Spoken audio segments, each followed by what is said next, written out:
Hello everyone, ನಾನಿವತ್ತು ಮಾವಿನಕಾಯಿ ಚಟ್ನಿ ಯಾವ ಥರ ಮಾಡೋದಂತ ತೋರಿಸ್ತಾ ಇದ್ದೀನಿ ಈ ವಿಡಿಯೋದಲ್ಲಿ. ಮೊದಲಿಗೆ ಒಂದು ಮಾವಿನಕಾಯಿ ತೊಗೊಂಡಿದ್ದೀನಿ.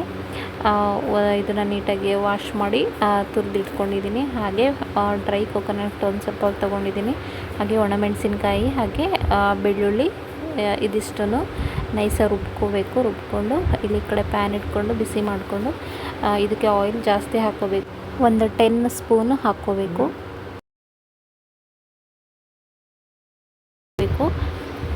ಕರಿಬೇವು, ಸಾಸಿವೆ ಹಾಕಿಬಿಟ್ಟು ಪೇಸ್ಟ್ ಮಾಡಿ ಇಟ್ಕೊಂಡಿರೋದನ್ನ ಹಾಕಿ ಮಿಕ್ಸ್ ಮಾಡಿ ರುಚಿಗೆ ತಕ್ಕಷ್ಟು ಉಪ್ಪು ಹಾಕಿಬಿಟ್ಟು ಒಂದು 20 ಮಿನಿಟ್ಸ್ ನೀಟಾಗಿ ಇದನ್ನು ಫ್ರೈ ಮಾಡ್ಕೋಬೇಕು.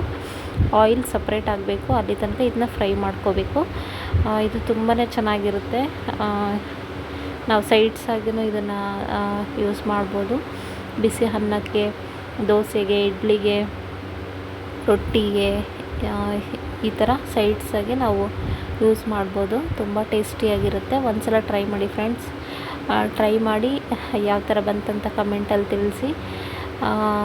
ಸೊ ಈ ಥರ ಒಂದು 20 ಮಿನಿಟ್ಸ್ ಇದನ್ನು ಸ್ವಲ್ಪ ಮಿಕ್ಸ್ ಮಾಡ್ತಾ ಇರಬೇಕು, ಇಲ್ಲಾಂದರೆ ತಳ ಸೀದೋಗೋ ಚಾನ್ಸಸ್ ಇರುತ್ತೆ. ಹಾಗಾಗಿ ಇನ್ನೇನು ಒಂದು 10 ಮಿನಿಟ್ಸ್ ಆಗಿಬಿಡುತ್ತೆ.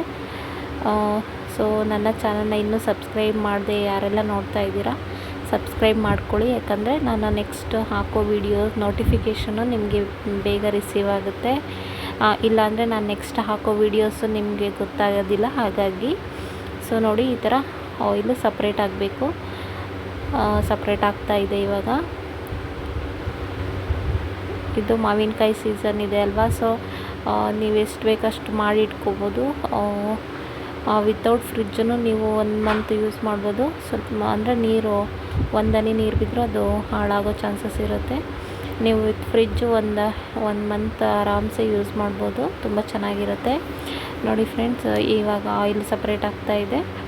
ಸೊ ಇವಾಗ ರೆಡಿ ಆಗ್ತಾಯಿದೆ. ಇದು ಈ ಥರ ಸಪ್ರೇಟ್ ಆಗಬೇಕದು. ತುಂಬ ಚೆನ್ನಾಗಿರುತ್ತೆ.